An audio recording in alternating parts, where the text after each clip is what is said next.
A silent homeless man in a forgotten square hides a dark past as a legendary vigilante. But when a gang steals the only thing tying him to his humanity, they awaken a ghost who hunts in the shadows until the hunter becomes the hunted and the real threat emerges. Marcos sat on the cold stone bench, a silent figure blending into the decaying surroundings of the abandoned square. His tattered coat hung loosely over his frail frame, and his unkempt beard masked much of his face. The square, once a vibrant hub of activity, had become a desolate expanse of cracked pavement and overgrown weeds. Few ventured here, and those who did rarely noticed the silent man who called it home. This evening, however, the square was not empty.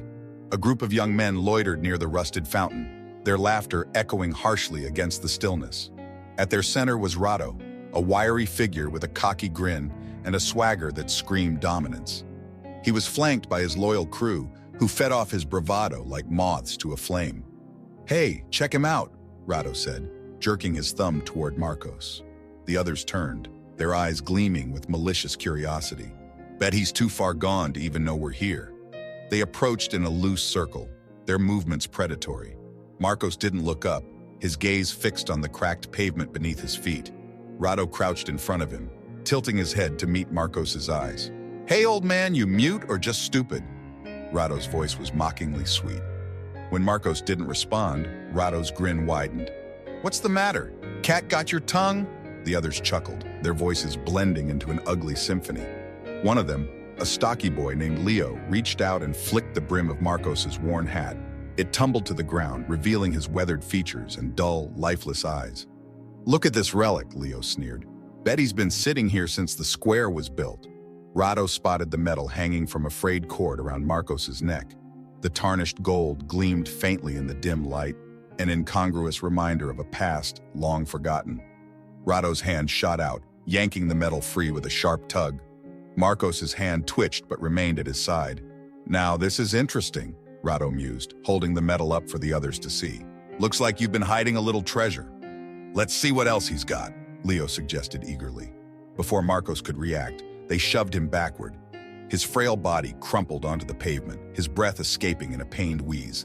Phones emerged from pockets, and the scene was captured in shaky frames as the group jeered and laughed.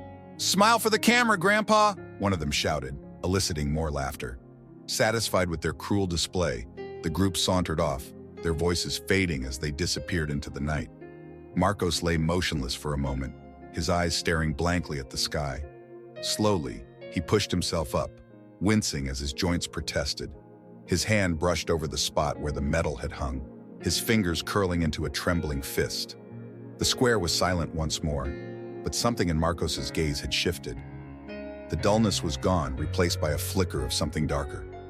He rose to his feet, his movements slow but deliberate, and shuffled toward the shadows. Marcos watched from the shadows as the gang disappeared down the narrow street, leading away from the square. His expression remained impassive, but his mind churned. The distant echoes of their mocking laughter lingered in the air, intertwining with a growing storm inside him. The square, now engulfed in silence, bore witness to his slow and deliberate rise. His hand brushed over his chest again, where the metal had once rested. It was more than an ornament, it was a link to a life he had buried long ago. A flicker of that life stirred within him, igniting memories he had worked hard to suppress. Years ago, he had been someone else entirely, someone who struck fear into the hearts of men like Rado and his crew. Back then, he was a shadow, an unstoppable force of justice with no name, only a title whispered in fear: the Spectre.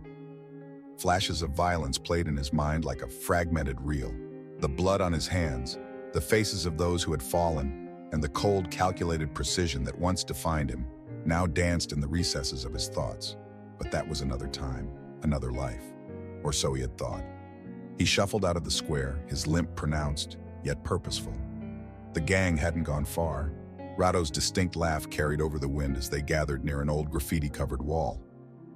Marcos stopped in the shadows, keeping his distance, his eyes narrowing as he studied their movements. They were careless, their arrogance blinding them to the world around them. Rato leaned against the wall, casually tossing the metal between his hands. The others were animated, reenacting their humiliation of Marcos with exaggerated gestures and roaring laughter. Their focus on their crude theatrics was so complete that none of them noticed the silent figure observing them. Marcos's mind worked methodically. He could see their vulnerabilities, the way Pedro, the lanky one, kept shifting nervously, always checking over his shoulder, the way Leo's boisterous energy seemed to mask an underlying insecurity. Even Rado, the ringleader, wasn't as invincible as he wanted to appear. Marcos had dealt with men like these before. The patterns were always the same. As the gang's jeers echoed into the night, Marcos melted back into the shadows. He moved with surprising stealth for someone his age and condition, weaving through the alleys and side streets as he tracked their movements. Every step, every glance, every word they spoke painted a clearer picture of who they were and how they operated. It was instinctual, second nature to a man who had once lived for the hunt. Hours passed, and the gang finally began to disperse. Rado and Leo lingered near an abandoned warehouse, while Pedro and the others headed toward the labyrinth of streets leading to their homes. Marcos chose his moment carefully. He needed to isolate one of them to start planting the seeds of fear. But tonight wasn't the night for confrontation. Not yet. Instead, he continued his silent pursuit, watching and waiting as each gang member vanished into the night. The medal would be his again. Of that, he was certain. But it wasn't just about the medal anymore. The storm brewing within him demanded release, and these young fools had given him a target. By the time the streets grew quiet, Marcos had returned to the square. He sat on the same cold bench, the distant sound of wind rustling through the overgrown weeds, the only companion to his thoughts. His eyes, once dull and lifeless, now gleamed with a cold determination. The calm would not last long. The game had begun, and Marcos was ready to remind the world of who he truly was. The morning light barely touched the square. Its faint glow filtered through a veil of smog and grime. Marcos had not slept. Instead, he sat motionless, his mind calculating, his body conserving every ounce of energy for the task ahead. The echoes of last night's humiliation replayed in his mind, but they no longer stung. They fueled him. Pedro was the weakest link. Marcos had seen it in the young man's twitchy eyes, the way he lagged behind the others when they walked. Fear would reach him first, and through him, it would spread to the rest. Marcos knew fear. He understood its language, its weight. He would wield it as a weapon. Hours later, Pedro emerged from a narrow alley, muttering to himself. He kicked at a crumpled can, his movements erratic. Marcos had followed him for 2 blocks, careful to remain unseen, his steps a ghost whisper on the pavement. Pedro didn't notice. He was too lost in his own paranoia, his head darting around like a hunted animal. The perfect place presented itself, an abandoned lot hemmed in by rusting fences and debris. The area was empty, the streets quiet. Marcos slipped ahead, moving through a gap in the fence with practiced ease. He had spotted a precarious stack of old crates earlier, and now he put his plan into motion. Pedro entered the lot, his shoulders tense. He glanced around, his breath quickening. A clatter made him spin, eyes wide. A crate had toppled near the edge of the lot, seemingly on its own. He backed away, muttering curses under his breath. From the shadows, Marcos watched. His patience was infinite. "Who's there?" Pedro's voice cracked, betraying his fear. The lot seemed to close in around him, the quiet amplifying every sound. Another crate fell. Pedro yelped, stumbling over his own feet. He didn't see the wire until it was too late. His ankle caught, and he went down hard, face scraping against the gravel. Marcos stepped into the light, his silhouette looming over the fallen boy. His expression was unreadable, but his eyes burned with cold intent. Pedro scrambled backward, his hands shaking as he tried to free his leg. Please, Pedro stammered. "I didn't mean it, I swear. It was Rado's idea." Marcos said nothing. He crouched down, staring at Pedro with a predator's stillness. Then, with deliberate movements, he pulled a small piece of paper from his coat and placed it on the ground. The message was simple, scrawled in uneven letters. "This is just the beginning." Pedro's breathing was shallow, his terror palpable. When he finally managed to free his leg, Marcos was gone, as if he'd never been there. Pedro stumbled back to the group that night, his face pale, his hands trembling. "It's him," he gasped. "He's coming for us. He's not just some crazy old man. He's something else." Rado smirked, though his eyes betrayed a flicker of unease. "Relax. You tripped over your own feet and scared yourself." "No," Pedro insisted. "He was there, watching me. He left this." He shoved the crumpled paper toward Rado, who snatched it up. The smirk faded as Rado read the words. He crumpled the note in his fist, his bravado wavering. It's a bluff. He's nothing. Marcos watched them from the rooftop of a nearby building, his breath steady despite the ache in his limbs. Pedro's terror was contagious, and already the cracks in their camaraderie were forming. He could see it in their nervous glances, hear it in the tension-laced words exchanged among them. This was just the beginning. The tension in Rado's group had become palpable. The gang huddled in a dingy back alley, their faces illuminated by the flickering light of a faulty street lamp. Pedro sat apart from the others, his knees drawn to his chest. His jittery movements grated on Rado's nerves. "I said relax," Rado barked, pacing in front of the group. His bravado had taken on a harder edge, masking the unease creeping into his own mind. "We're not going to let some washed-up bum scare us." Pedro flinched but said nothing. Leo, always quick to rally behind Rado, scoffed. "Yeah, Pedro's just a coward. Probably imagined half of what he's saying." "It wasn't my imagination," Pedro snapped, his voice trembling. "He's out there. He knows things about us. You didn't see his eyes." Rado clenched his jaw. He couldn't afford to lose control of his crew. "Enough. We're handling this tonight. We find him, shut him down, and that's the end of it." "How do you know he's not watching us right now?" Pedro muttered under his breath. Rado turned sharply toward him. "Because I'm not afraid of some old man," he snarled. "And neither should you be." The hunt began under the cover of night. Armed with crowbars and knives, the gang prowled the streets around the square, their voices low and tense. Rado led the way, his swagger more forced than usual. The decaying buildings and overgrown alleys seemed alive with whispers and unseen eyes. Marcos had expected this. He watched from a crumbling rooftop, his figure obscured by shadows. The gang's movements were loud, predictable. They were hunters playing at a game they didn't understand, and he was the predator waiting for the right moment to strike. He began with small distractions, a clatter of metal in one alley, a flicker of movement in another. The gang's bravado quickly eroded as they huddled closer, their weapons gripped tightly. Pedro, already on edge, jumped at every sound, his eyes darting in every direction. "This is ridiculous," Leo muttered, glancing over his shoulder. "He's playing with us." "No, you're letting him," Rado snapped. His irritation was mounting, but even he couldn't deny the creeping sense of being watched. Marcos moved silently through the shadows, calculating his next step. He needed them to fracture further, to see the cracks widen until the group collapsed under its own fear. His opportunity came when they entered a narrow alley lined with broken windows and discarded trash. From above, Marcos released a cascade of glass shards, shattering the silence with a deafening crash. The gang scattered, shouting and cursing. Pedro fell to the ground, his hands covering his head. "It's him!" Pedro screamed. "I told you he's everywhere!" "Shut up!" Rado shouted, yanking Pedro to his feet. But his voice wavered, and the others exchanged uneasy glances. Marcos moved to a new position, unseen but always near. He whispered, barely audible but just loud enough to reach their ears. "You shouldn't have taken it." The gang froze. "Did you hear that?" Leo asked, his voice tight. "It's the wind," Rado growled, though he couldn't stop himself from glancing around. Marcos struck again, this time with precision. A metal pipe clattered behind them, sending the gang into a frenzy. They spun in circles, their weapons raised, but the shadows remained still. One by one, Marcos picked at their nerves, his presence felt, but never seen. The night stretched on, and the group's cohesion dissolved into paranoia. Rado struggled to maintain order, his frustration boiling over into angry outbursts. "This is what he wants," Rado shouted. "He's messing with us, and you're all letting him win." "But he's out there," Pedro whimpered, his voice barely above a whisper. Marcos watched, his eyes cold and unyielding. The gang was unraveling. Rado's grip on them was slipping, and soon they would turn on one another. This was the art of fear, and Marcos was a master.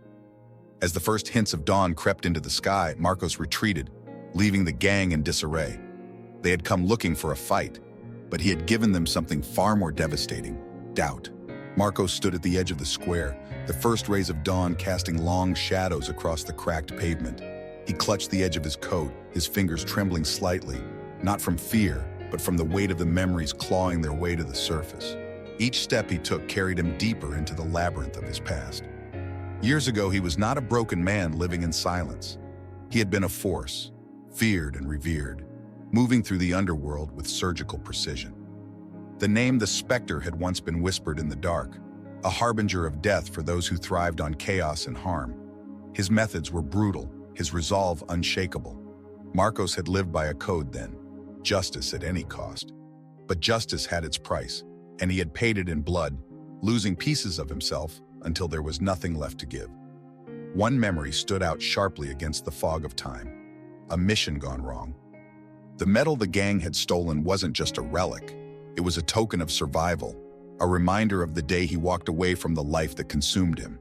It was given to him by a comrade who didn't make it out of the firestorm, a comrade who believed Marcos could be something more than a weapon. But the past doesn't die. It lingers, waiting for the right moment to resurface. And now, with the medal gone, it was as if the storm had been unleashed again. The gang was fractured, just as Marcos had intended. They hadn't regrouped at their usual spot. Instead, Rado had dragged them to an abandoned warehouse, its walls covered in graffiti, its air thick with the stench of decay. The once mighty gang leader paced furiously, his mind racing. His crew sat scattered, their faces pale, their eyes darting at every sound. Pedro sat hunched in a corner, his hands shaking. "He's not human," he muttered, repeating the phrase like a mantra. "He's not human." "Enough of that!" Rado snapped, slamming his fist against a rusted metal beam. His anger, once his greatest weapon, now felt hollow. He could feel the tension rising, the delicate balance of power tipping against him. Marcos, always one step ahead, had left another message for them, this time scrawled in blood-red paint on a wall they often passed on their way to the warehouse. "You'll never see me coming." The gang had found it hours earlier, and it had sent shivers through them. Rado had laughed it off at first, but his bravado was wearing thin. The others weren't laughing anymore. "We need to end this," Leo said, his voice unusually subdued. "He's not going to stop." "And what do you suggest?" Rado shot back. "Beg for mercy?" Leo glared at him. "You're the one who started this. You took his medal, and now he's coming for all of us." Rado's grip on the beam tightened. He wasn't used to being questioned, especially not by his own crew. But Leo's words struck a nerve. He had underestimated the old man, treating him like an easy target. Now, the same man was unraveling everything Rado had built. Outside, Marcos waited. He knew the gang would eventually implode under the pressure. Fear was a weapon he wielded with precision, but it wasn't enough. He had to break Rado completely. Only then would this end. In the distance, the city stirred to life. Cars rumbled, voices echoed, and the chaos of urban existence drowned the silence of the square. Yet Marcos remained rooted in the shadows, his mind fixed on his mission. The medal wasn't just an object, it was a symbol, a tether to the man he once was and the man he had become. Rado had taken it without understanding its significance, but now he would learn the hard way. In the warehouse, Rado gathered his crew. "We're going to stop this tonight," he declared, his voice sharp and commanding. "We'll set a trap. If he wants to play games, we'll make sure it's his last." Marcos smirked in the darkness, his instincts sharper than ever. He already knew their plan. He had seen it all before. The game was far from over, and the pieces were moving exactly as he wanted. Rado's gang moved through the city with grim determination. Their numbers reduced, their confidence cracked but not yet broken. Fear hung in the air like a heavy fog, but Rado's anger kept them moving. He was determined to regain control, to prove that he was still the leader they had once feared and respected. By midday, they gathered at an abandoned warehouse on the edge of the city, a sprawling relic of a time when industry had thrived. Its broken windows and rusting metal walls whispered of decay. But to Rado, it was the perfect place for a trap. He strode into the center of the cavernous space, his eyes scanning the shadowed corners. "This is it," he announced, his voice echoing in the emptiness. "We draw him here, and we finish this." Leo crossed his arms, his skepticism evident. "And how exactly are we going to do that? He's been outsmarting us at every turn." Rado turned to face him, his jaw clenched. "Because this time, we control the field. We know he's watching, always watching. We'll leave a trail, lead him here, and when he shows up, we'll be ready." "What makes you so sure he'll fall for it?" Pedro's voice was a shaky whisper, his eyes darting to the darkened corners of the room. Rado's lips curled into a grin that didn't reach his eyes. "Because men like him always come. He wants his medal back, doesn't he?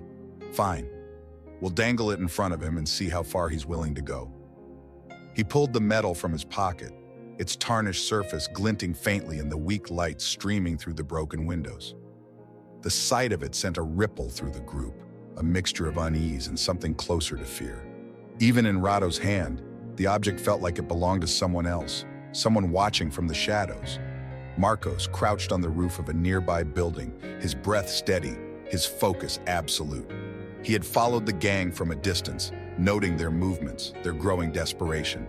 He watched as they funneled into the warehouse, their voices carrying faintly to his perch.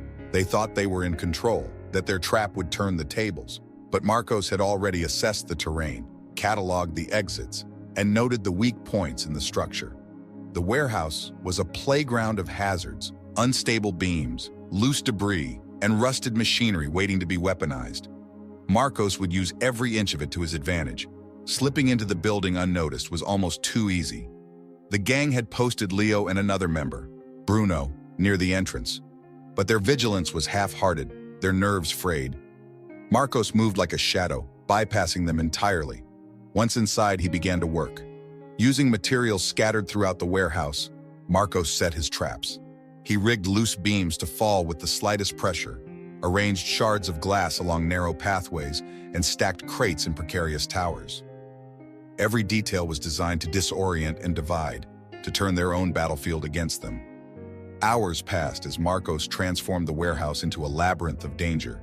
He worked silently, his movements precise, his mind clear. This was not revenge, it was justice. The gang had stepped into his world, and they would face the consequences. By nightfall, the stage was set. The gang had settled into their positions, their weapons at the ready. Rado stood in the center of the room, the metal hanging from his fingers like bait on a hook. His eyes scanned the shadows, his posture tense despite the confidence he tried to project. "He'll come," Rado said, his voice low but firm. "He can't resist." From his hidden vantage point, Marcos watched. The gang's fear was palpable, their unity unraveling with every passing moment.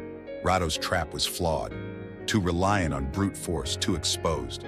Marcos would not confront them head-on. He would dismantle them piece by piece, using their own arrogance against them. As the first muffled sound echoed through the warehouse, a faint creak of metal, barely audible, Pedro jumped to his feet, his knife trembling in his hand. "What was that?" he hissed, his eyes darting toward the shadows. Rado waved him off, but even he seemed less certain. "Nothing, just the wind." Marcos smirked. The hunt had begun.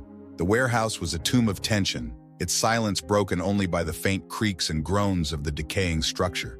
Marcos moved through the shadows like a ghost, each step measured, every breath controlled. He had spent hours setting the stage, and now it was time to see it play out. Pedro was the first to break. A loud crash echoed from a distant corner of the warehouse, and he screamed, clutching his knife as if it could ward off the invisible predator. "He's here!" he shouted, backing toward the center where Rado stood. "Calm down!" Rado barked, but his voice lacked the authority it once held. Another sound, a faint scraping, pulled their attention to the opposite end of the room. The gang's fear became a living thing, coiling around them, feeding off their frantic breaths and wild glances. Marcos had orchestrated this perfectly, turning their own imaginations into his deadliest weapon. Leo stumbled into a tripwire, triggering a cascade of crates that toppled dangerously close. He cursed, backing away, but the damage was done. The group fragmented, each member focusing on their own survival instead of the supposed plan. Marcos struck. From the shadows, he pushed a beam loose, sending it crashing to the floor inches from Bruno. The impact sent the gang scrambling, their nerves unraveling. Rado stood his ground, his fists clenched around the stolen metal. "Show yourself!" he roared, spinning in circles. But the silence answered him, heavy and oppressive. In the shadows, Marcos watched with cold satisfaction. They were no longer a gang, just frightened boys fighting phantoms. His traps were not just physical but psychological, and one by one they were falling into his web. The hunt had only just begun. The warehouse was in shambles, echoes of chaos fading into an eerie stillness. Rato stood alone in the center of the room, his breaths ragged. His crew had scattered, some fleeing into the night, others silenced by their own terror. The metal dangled from his fingers, but the weight of it now felt unbearable. "Come on!" he bellowed into the shadows, his voice cracking. "I'm not afraid of you!" The silence that followed was deafening. Then a faint sound, a slow, deliberate footstep cut through the air. Rado spun, his knife raised, but the shadows remained impenetrable. Another step. Closer now. "You wanted this," a low, gravelly voice murmured. Marcos's silhouette emerged from the darkness, his posture unyielding, his face a mask of calm determination. Rado's bravado faltered. "You're just an old man," he spat, trying to muster his courage. "You think you can scare me?" Marcos tilted his head, his eyes locking onto Rado's. "You're already scared." With a sudden burst of fury, Rado lunged, his knife flashing in the dim light. Marcos sidestepped effortlessly, his movements precise and calculated. He struck Rado's wrist with a sharp blow, sending the knife clattering to the floor. Rado stumbled back, clutching his hand. Who are you?" Marcos stepped closer, his voice a low growl. "I was the last thing men like you feared, but you've forgotten what fear feels like." He reached out and took the metal from Rado's trembling hand. For a moment their eyes met, one filled with defiance, the other with an unyielding sense of justice. Marcos didn't kill him. Instead, he leaned in and whispered, "Live with this. Live knowing I'll be watching." Then he vanished into the shadows, leaving Rado alone with his terror. The warehouse stood eerily quiet, the chaos of the night reduced to an unsettling stillness. Rado remained in the center, frozen. His chest rose and fell with shallow breaths, his mind replaying the confrontation over and over. The metal was gone, reclaimed by the man he had foolishly underestimated, and now he was alone, not just physically, but utterly alone in his fear. He staggered out of the warehouse into the dim light of dawn. The streets were empty, save for the distant sounds of the city waking up. Rado glanced over his shoulder repeatedly, the sensation of unseen eyes tracking him making his skin crawl. Every shadow seemed alive, every whisper of wind a taunt. By the time he reached his hideout, he was trembling. His gang had scattered, his once loyal crew reduced to frightened boys who wouldn't return. Pedro was gone, Leo too. Bruno had run into the night. Rado slumped against a wall, clutching his knees to his chest. The leader of the gang was now just a shell of the man he had pretended to be. Back in the square, the morning light spilled across the cracked pavement.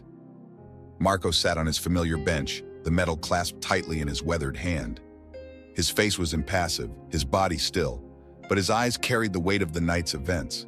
He stared at the metal, its tarnished surface reflecting memories that were both painful and grounding.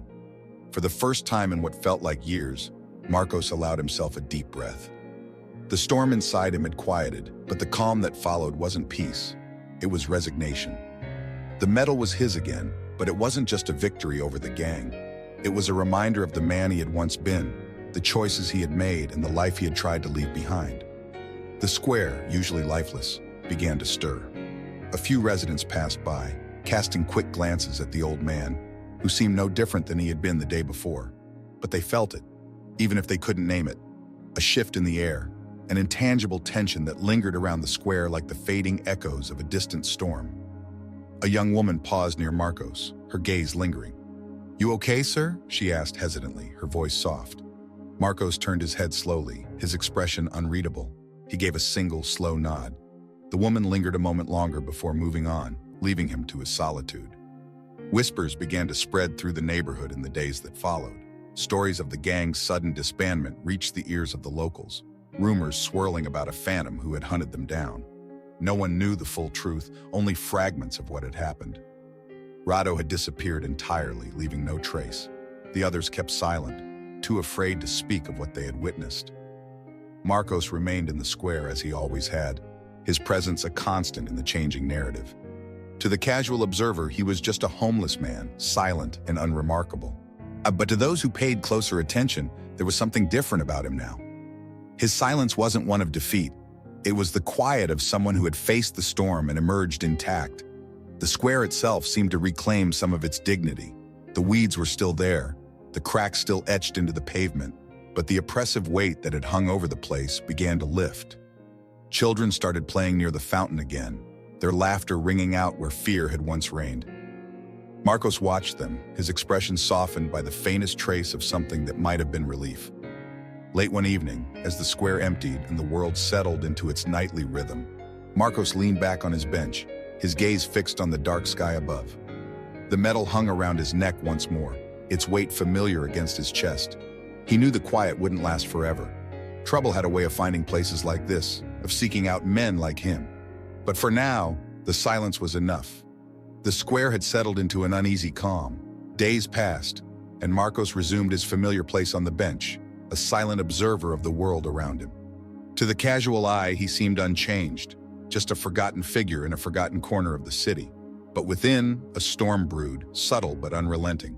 Whispers about the phantom of the square had grown louder. The neighborhood teetered between curiosity and caution, and though Marcos remained unbothered by the rumors, they carried weight.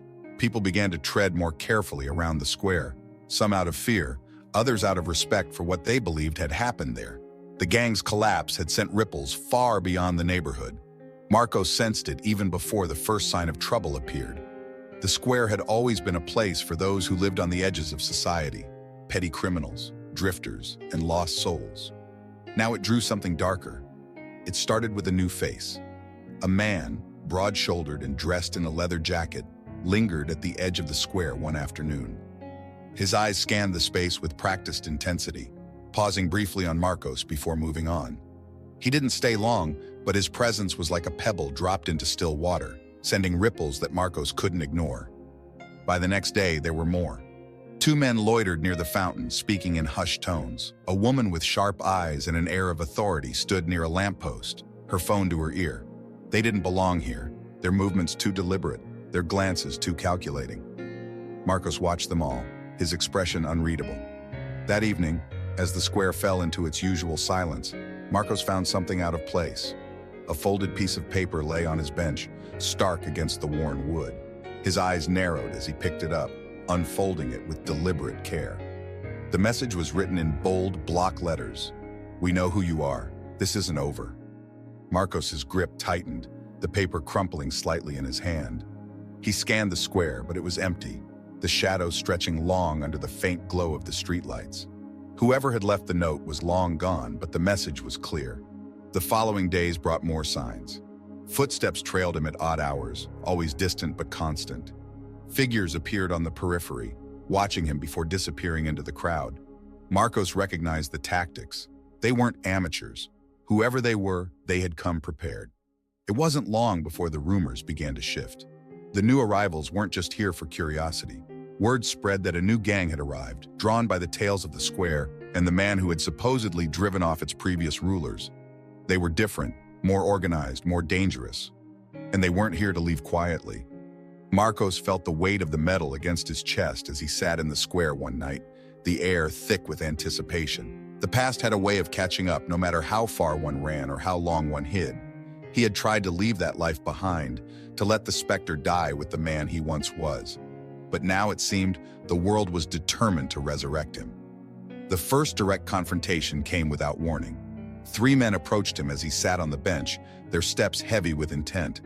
Marcos didn't move, his gaze fixed on the dark horizon. "You're the guy, right?" the leader said, his voice rough.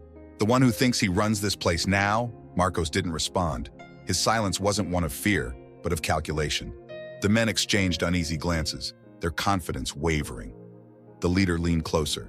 "We're here to let you know, this square isn't yours, it's ours now." Marcos finally looked up, his eyes locking onto the man's. His gaze was steady, cold, and unyielding. "Leave," he said, his voice quiet but laced with steel, "while you still can." For a moment, the leader hesitated. Then he sneered, gesturing for his men to follow as they walked away. But Marcos knew this was only the beginning. That night, as the square emptied and the city settled into its restless hum, Marcos stood in the center of the square, the metal clutched tightly in his hand. The silence stretched around him, broken only by the faint rustle of the wind. The battle was far from over. New shadows loomed on the horizon, darker and more dangerous than before. Marcos knew he could leave, but he wouldn't. The square was his home, his battlefield. And if they wanted a ghost, Marcos thought, they would get one. Sometimes the lines between justice and vengeance blur, and the choices we make define not only our actions, but who we are at our core. Marcos's journey reminds us that even in the face of fear and darkness, we must confront the shadows within ourselves to truly understand what drives us. What would you have done in his place? Would you have sought revenge or chosen another path? Click on the video on your screen to continue this journey of self-discovery and uncover what lies ahead for Marcos. Don't forget to subscribe to the channel for more stories that challenge the way we think, and leave a comment sharing how you would face the shadows in your own life. See you in the next chapter.